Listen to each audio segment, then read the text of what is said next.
This episode is brought to you by Shopify.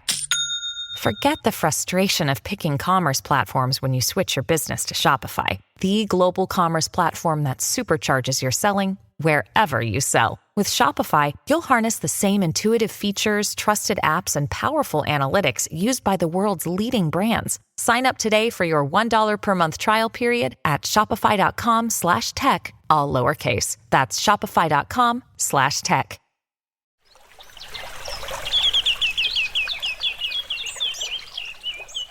Welcome to Nature Back, Ali. Thank you for having me. It's great to be here. To start off, tell a few words about your own story. How have you, got into this field? I got into this field quite accidentally, I may say. And I never studied for environmentalism. I never studied for even social issues, so to speak. And I was managing a fund. I was at the peak of capitalism and I was enjoying it and I was in the 1%. And that was life. When you reach certain levels of wealth, you automatically want to have gratitude and have a connection with the world and feel like you're doing something, because it brings more gratification than the next car you buy or the next, designer clothes you buy or anything like that, because that, diminishes really quick. So, I did what most wealthy people did. I gave to charity. I helped. But it was really, I would say, hypocritical, not meaningful. And through the later parts of this experience in my life, I was getting depressed. I was feeling lonelier. I was feeling that there was no satisfaction in what I'm doing. There was no purpose in what I was doing. I mean, I get up in the morning every day. I risk my mind on a daily basis to essentially make more money, which was purposeless. So there came a few episodes that made me rethink my life. And I said, I need to take a break. That break, and this is, for me, always the most important part. I went to the airport, just random in the middle of the day. And I said to myself, okay, let's go away. We think. And I looked at the board and I said, if I don't go now, I may not go and go back home and go back to the office tomorrow. I really need to do this. And I looked at the board and all the flights were like 7 hours later, 8 hours later or whatnot. And I knew I would skip and I would go back home. There was only one flight. I was going to Quito, Ecuador, and I've never been there. And I thought, it's just after Mexico or something. It's just a few hours. It's okay. Little I know I'm going across the world southwise and from Toronto. And so I book it and I get on the flight and I sit there and I realize, wow, this is going to be a long trip. And I get there and I start reevaluating my life more seriously, because I think this was the universe calling, sending me somewhere where this country's amazing, geography-wise. You get all these different types of spaces within this small country. And because I learned this, with the equator and all those things. And like I said, I never studied for any of this. I could talk to you about Forex, stocks, money, everything inside out. I could talk to you about politics, a lot of things. I never really had a connection with nature. And that early connection, that quick connection of understanding that and meeting people and learning told me I need more time. That more time became a 5-year vacation, so to speak, during which time I realized I am addicted to money. And I was trying to make changes, but I was trying to make it through power and money. And I realized it didn't work. I detoxed by actually giving away all my wealth. And I walked away from it. I walked away from it to the point that I was homeless for a short period of time as well. And I rebuilt my positions. I restacked myself into a way that I could make a difference through the collective power. And that is the beginning of the story of Compassiviste. I came up with the idea that change needs to happen from a compassionate activist perspective. So if you cannot feel compassion and you cannot feel passion in the first place for the causes that matter in the world, you won't be able to act on them, because your mind needs to tell your body to act. Your body just doesn't reflexly, act on certain things to get better. So that was the beginning, and here we are.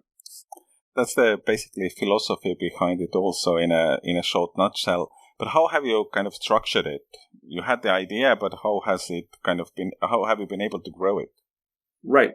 So that came after I thought of Compassiviste. And I thought the first thing I need to do to make this a collective movement and to make it active is to set up a design that's not corporate in a sense. So I thought I'm going to have a charity.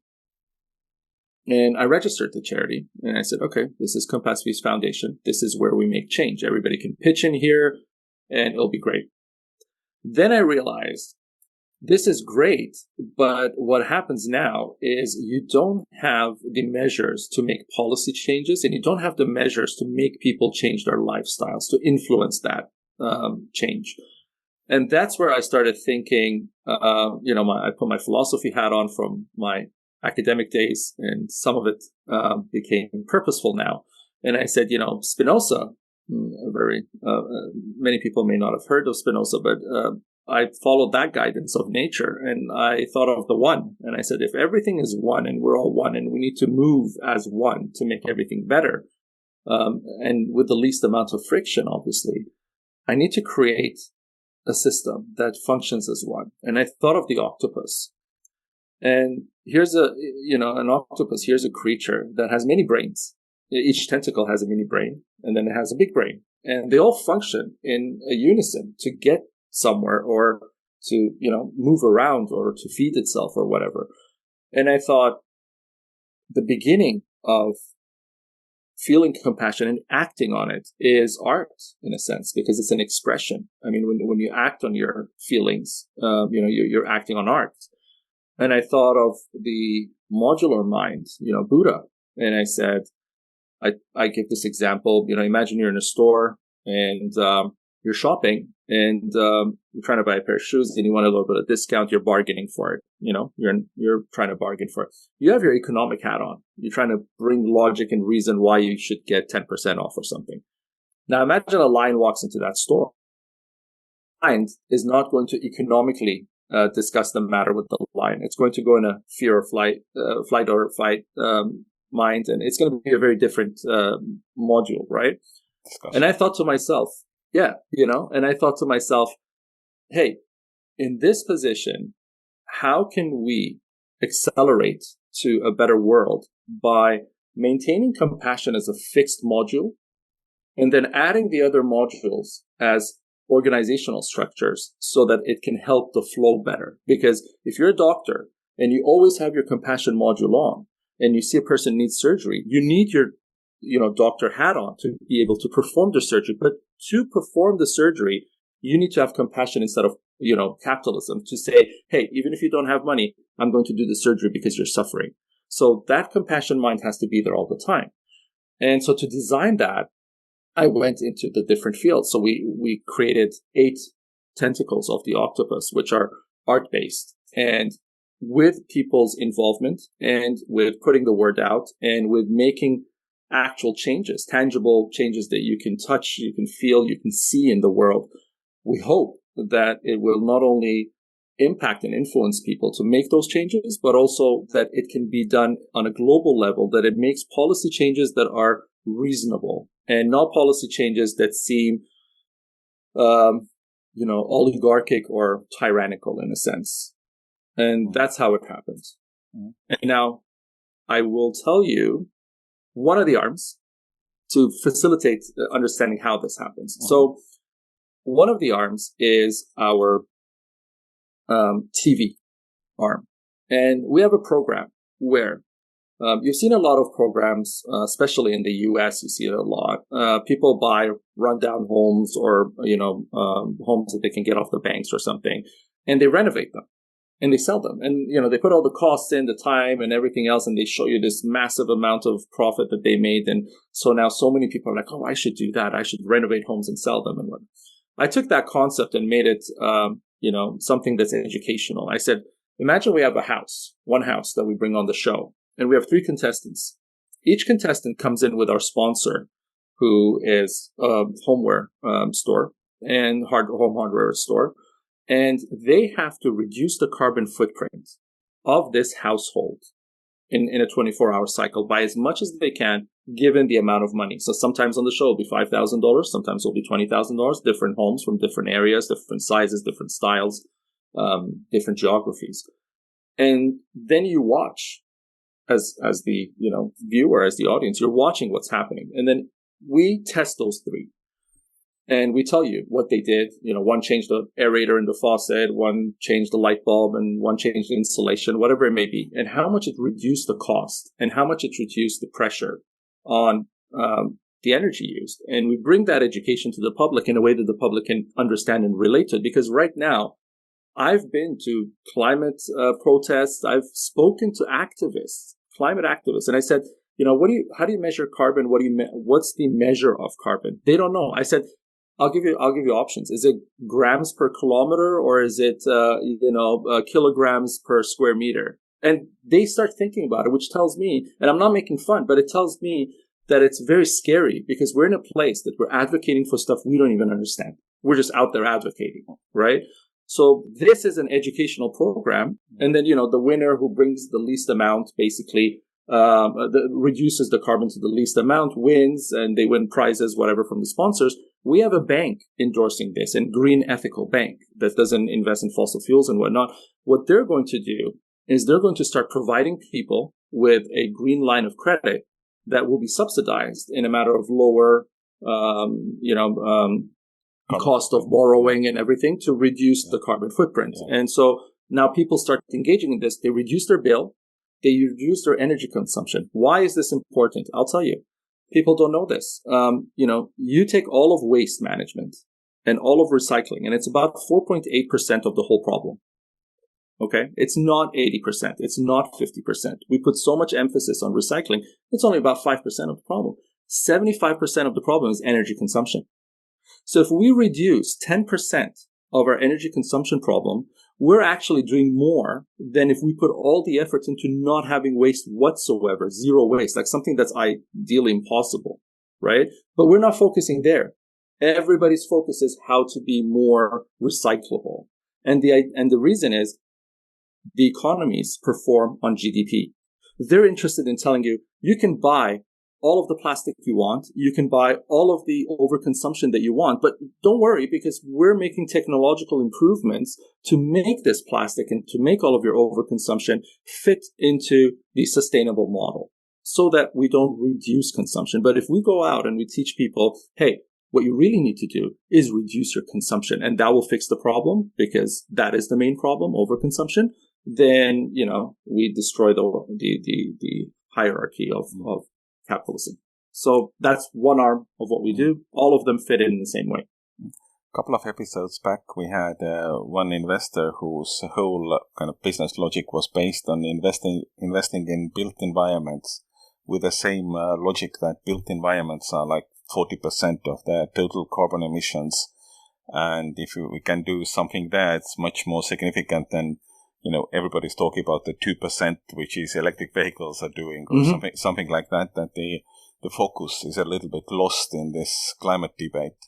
And I really loved the logic of having a TV show like that, because I think one of the big challenges is that we have even the part of the climate activists, so to say, who understand is it like kilograms or liters or tons, even they... for them, it's really difficult to connect with the other side who's thinking about, I can get these clothes cheaper, or the gas is, this car with a bigger engine is cheaper than the car with a, smaller engine, and so on and so on and so on. So I think the logic of this TV show is really, really interesting. How is it going? Have you launched it already? No, it's not launched yet. The reason I'm talking about it comfortably is because we have an agreement. We have it's going to be distributed. Everything's in the works, and we're looking to do this towards the end of the year. We have a couple of, big things that we're coming out with towards the end of the year alongside this. Like I told you, it's an 8-tentacle octopus. So there's going to be a lot of similar stories. And, I think the education is what we're after here. Compassiviste is an artistic movement that uses the arts through music, through writing, our publishing house, our music arm, our TV arm, all those are arts at the end of the day. We're using the arts to bring education to the people because the education system is not doing it. You ask anybody from grade 1 to 12 today, what are you learning in your environmental class? And they'll say, what environmental class? Even in the best of private schools, you don't get that. I mean, people say, oh, but government funding. I say, okay, what about what about the ones that are paying $2,000-$3,000 a month for their children to get educated? Are they telling them that life may not be so beautiful when they're in their 40s? Are they teaching them how to stop that? No. So we really need to get into the education to start making those changes. And that's the most important part. And now the activism comes in here. So let's jump into another program, the Label Your Carbon program. So we're actually proudly the first people who are going to have a product with an actual label on it, just like a nutrition label. Right now, you go to a supermarket. If we go to a supermarket, we buy something. And if we have allergies or if we want to know what's inside, we just flip it over. We look at the nutrition. All countries have some kind of metrics to have this. 80 years ago, it didn't exist. You went to a supermarket, you bought tomato soup or tomato paste or anything, and they just gave it to you in a jar. And they showed you where it is and whatnot, or they wrote it and you picked it up. But you really didn't know if it had garlic or not. It was a hit and miss. Now we have that information, and education now built it to a point where you speak to people, just like I gave you the example of the carbon measures. You speak to people about calories. A lot of people understand it. I say, oh, I consume 1,200 calories a day. People will be shocked. They'll be like, oh, that's so low, Ali. That's not good for you. And if I say I consume 7,000 calories, oh my God, that's really bad. That's unhealthy. They understand the range. They don't understand carbon range because we never had any, thing to teach. Mm. We're putting out a carbon label that basically labels a product. So now imagine this. Instead of going after, let's just take Coke and Pepsi, instead of going after them from policy, from government, and restricting them and confining them and fighting them, and they have to pay these fines that they don't want to pay, we say, okay, you're free to do whatever you want, plastics, whatever, we don't care. You put the label there, you put your carbon label. Now Coke has a can and it says 3 grams of carbon. Pepsi has a can, it says 4 grams. What do you think people are going to buy? They're going to buy Coke because we're naturally driven to do the better if we have a choice, if we have the education. Now, what does Pepsi do? They're going to say, oh, sales are slumping. What do we do? They're not going to come to 3. They need to go to 2 because they need to regain. This war will adjust the market. So this is the beauty of capitalism. Innovation can support advancement. But the problem with capitalism is that we don't live in that kind of capitalism that was designed and imagined in the beginning of time, where they said, we need to have an economic model that creates innovation and supports the people creating them for the greater good of the whole community. Now it's become, we're going to do capitalism. It's going to pay a lot of money to the person who innovated, and it's going to come at the cost of the environment, at the cost of the community. So everybody goes into, slavery mode, all these problems and poverty, and slavery was a result of capitalism, essentially, how to make more profit, right? Because what's cheaper than a slave? Nothing. And so, that's what it is. And today with AI, it's the same thing. We're looking for a model that we don't have to pay, right? We're using that innovation. Now, if we use that innovation in a way that it supports the people who don't need to do these redundant jobs so that they can become more creative and have a better impact communally, lovely. I'm all for it. But if we say AI can do these 5 jobs now, the people who are doing these 5 jobs can go and live in a place where it's all poverty and they can die off. Well, that's not really innovation. That's not innovation to me. I don't know. But, that's just a thought. But I would love to hear from people who think that is innovation. Yeah. Thankfully, a lot of the jobs which AI is taking first are, basic, content production and jobs like where people can switch, can learn. It's not like they have done 20 years of something and they are good at this and then now the computer takes it away from them. I think the kind of human's ability to adapt to the change is definitely something which is, having an impact in the place where AI is changing the job market. I hope it also, is having an impact where the climate change is, changing the surroundings of us, because that change is way faster than we were expecting just 10 years ago or 5 years ago. Yes, definitely way faster. And I think it helps in a way. I mean, imagine this scenario. you have AI doing a lot of the marketing and the content and the advertising of a media office, right? And a lot of people now can work from home. So now imagine that building doesn't need to exist. The people going to that building and coming back every day for mostly 6 days a week, don't have to exist. All these staff that are not related to this one company in that building, cleaning, security, everything else, management, tech, and all that infrastructure, they don't need to be there anymore. So now the climate aspect can be huge, the impact on, but only if we purpose it that way. Only if we take advantage of it that way. We say, look, we have this tech that can also reduce the impact. It can also reduce the pressure. And so, can we do that? I don't know. I don't know if we're ready to do that from a profit perspective in the, in the categories of wealth that make those decisions for us, because no country lives in a democracy today. And that's why you need places like Compassiviste to make those democracies happen. So when you bring the collective together, when you make that octopus, those 8 tentacles are millions of people in each tentacle. And when you have that kind of a collective, then your vote matters. Then your say matters. Then you can actually, because if you look at, I'll give you an example of the United States. The last few elections, they've been won and lost on 49.8 and 51.1 and those kind of numbers, right? Which means to me, literally half of the country is against the government. That's what it's telling you. So, democracy and the majority and all of that, and it should be more aligned. It should be, the community should be more aligned. When you're living in a place that is so divisive that your wins are with, 10,000 people out of 500 million, it's a little dangerous, right? And it's very dangerous. It destructs.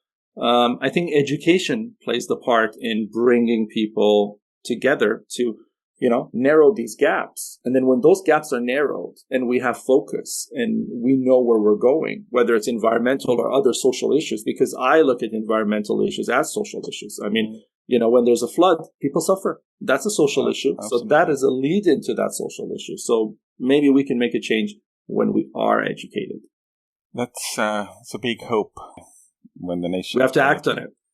We have to act on it, and we have to act on it, and we have to act on it fast, because the kind of education is, as it was saying, the system is so fixed that changing the system will already take time, and then teaching the kids, and when the kids grow up, and at the same time, from the other side, we have the kind of faster and faster climate change impacts. So yes, and deterioration. Exactly. We have to act on it, and we have to act on it really, really fast.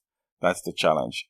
And I think the projects like your TV show are actually great opportunity to educate people in a way where they are, willing to learn, because not everyone will be, signing up on a course on Coursera or Udemy or go to the university to learn it.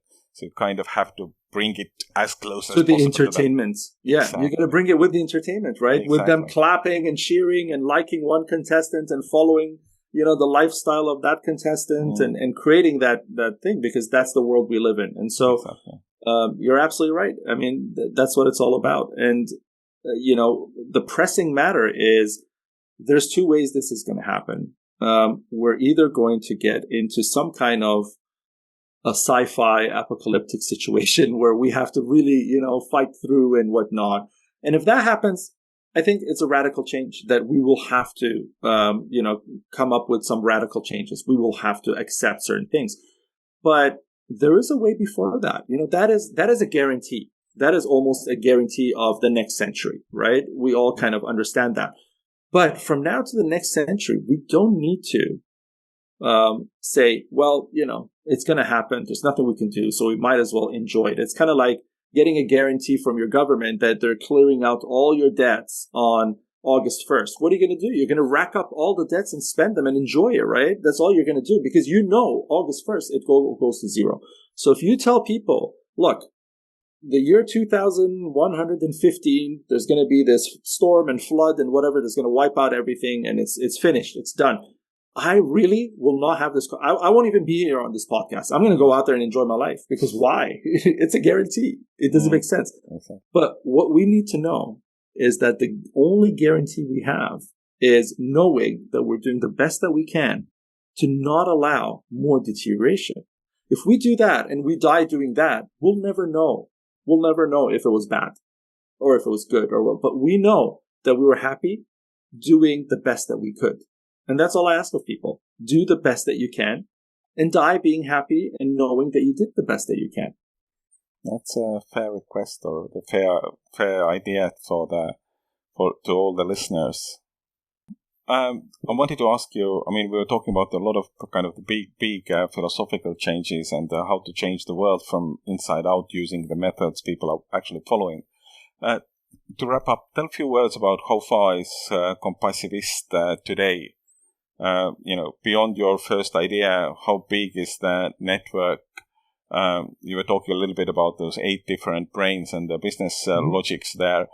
How far is kind of growth of this, and when do you expect to actually have like major impact on the world? Is that with a TV show, or is it something else?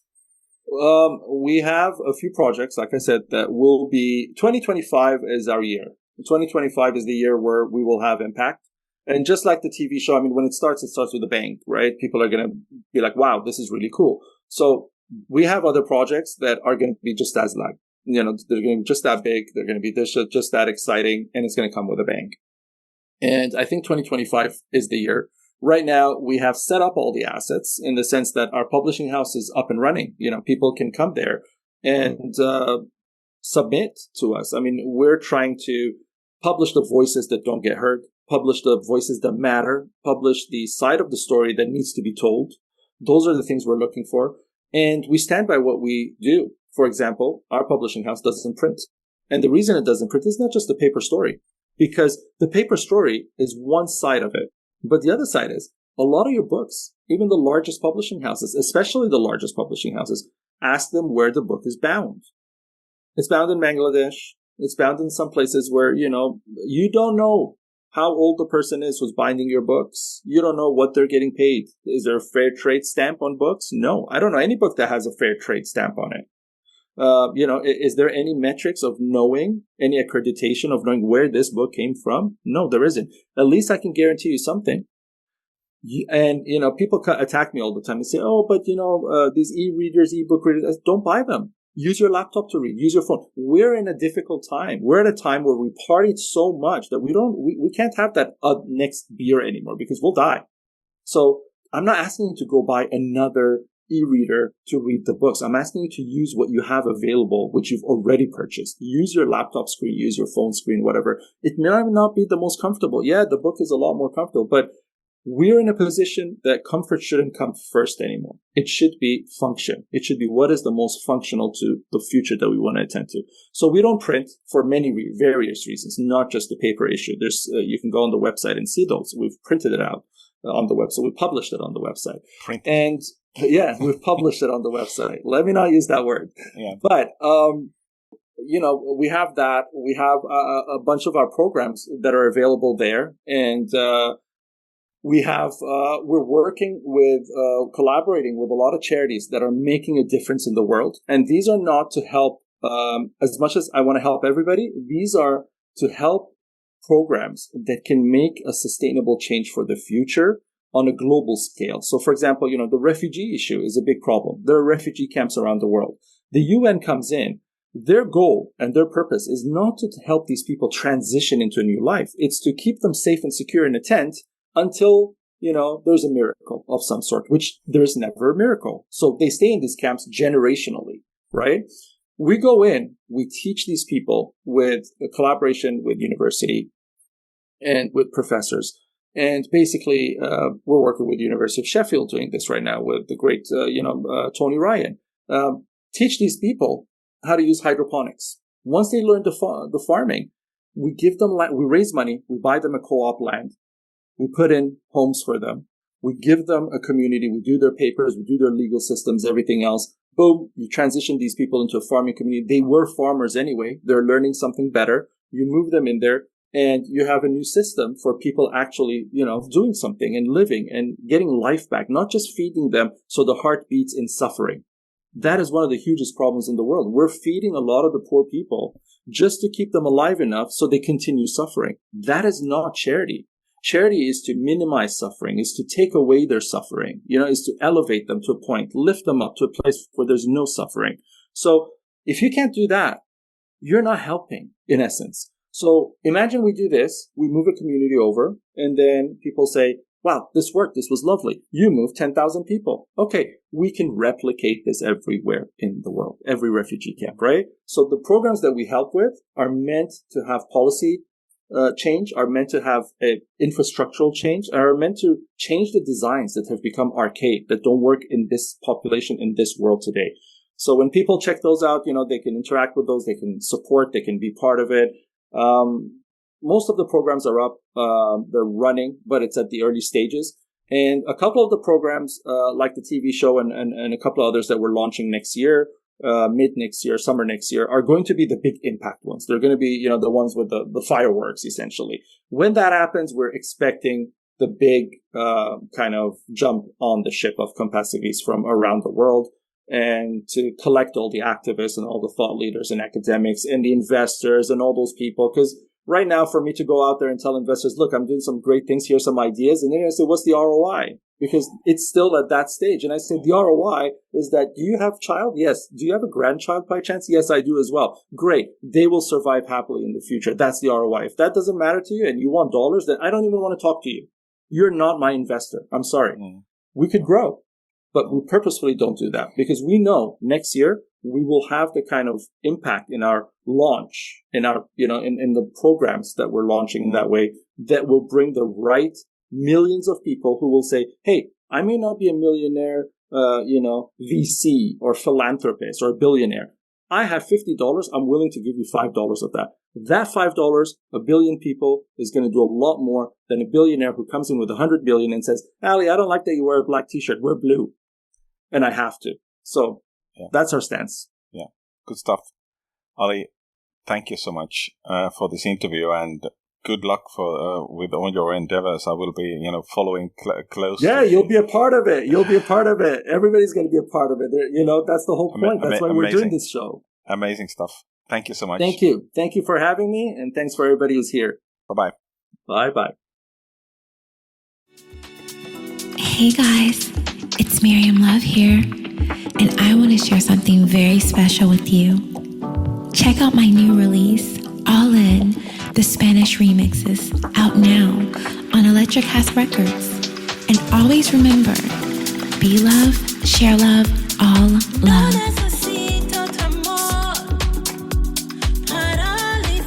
Available now wherever you listen to music.